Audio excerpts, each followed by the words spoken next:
Hindi lang naman mga empleyado sa gobyerno ang hinahagupit ng habagat at binabaha.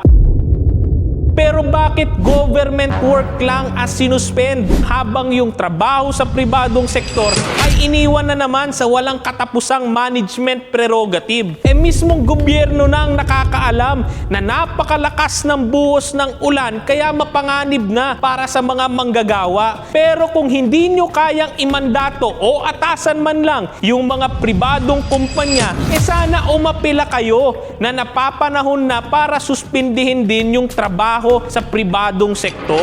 Dahil kung kaya namang gawin yung trabaho, kung work from home o alternative work arrangement, dapat pinayagan na yung ating mga manggagawa. At kung critical naman yung physical na trabaho, kagaya nung ating mga security guard na hindi naman pwedeng gawing work from home, dapat may additional na benepisyo at panangga kagaya ng hazard pay para dun sa kanilang pagtatrabaho sa gitna ng matinding panganib. Pero tuwing bumabaha sa ating mga kalsada at nahihirapan tayong pumasok sa trabaho, ito rin ay wake-up call na kung yung ating buwis na kinakaltas sa ating sweldo at may VAT sa lahat ng ating binibili, napunta lang sa tamang gastusin, sana hindi ganun kabilis bumaha. Sana hindi ganun kahirap sumakay at mag-commute at na-stranded tayo sa ating mga opisina. Kung kaya't, sana naman bukas yung suspension ng trabaho, hindi lang sa gobyerno, kundi sana irekomenda rin pati sa pribadong sektor.